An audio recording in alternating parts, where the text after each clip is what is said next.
everyone, my name is Syed Mustafa Ali. I am making snacks.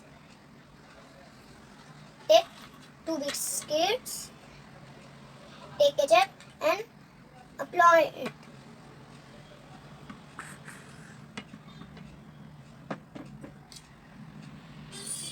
Spread it.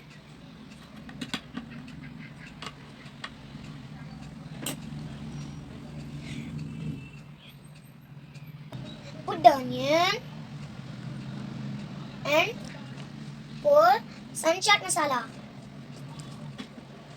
Tomato. Put tomato and put some chaat masala. Heat the cheese spread. Apply sandwich chutney on the biscuit. And pour it.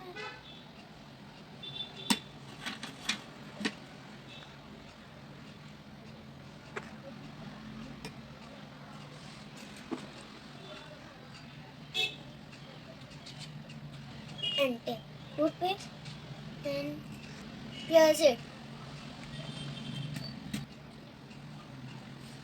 Monaco sandwich is ready.